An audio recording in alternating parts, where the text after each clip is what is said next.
Yesterday, we learned that this government's reckless cuts are leaving a $5 billion hole when it comes to health care and education, in order to pay for a tax cut for the highest income earners in the province. So, to be perfectly clear, the Premier is setting aside money to pay for a tax cut for the rich. Everyday families will get just $18, while wealthy people will get well over $1,000 a year. So my question is simple. Why does the Premier want to give away thousands of dollars to his wealthy friends while gutting services for everyone else? The question is addressed to the Premier. Minister of Finance. Members, please take their seats. The question's been referred to the Minister of Finance. The House will come to order.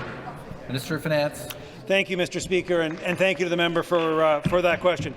Mr. Speaker, as I've said before today in this legislature, we are investing in critical services. We're investing $1.9 billion more in health care, $1.2 billion more in education. But, Mr. Speaker, I've also talked about balancing those three priorities. Yes, we'll invest in critical services.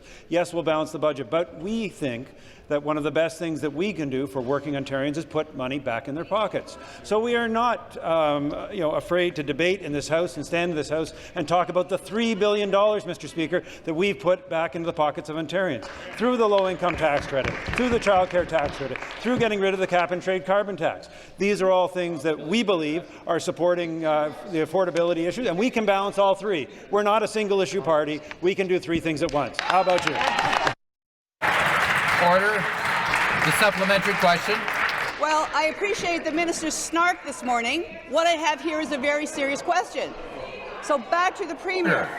On top of blowing a hole in our budget, reckless cuts will mean fewer services, fewer frontline workers like teachers, and more kids in crumbling schools. It'll mean even longer waits to see nurses and doctors, and it does nothing, absolutely nothing, to fix hallway health care. In fact, it will make it worse.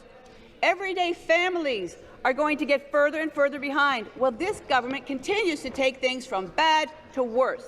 So, Speaker, do you really think that everyday families should foot the bill to pay for a tax break for the wealthiest among us?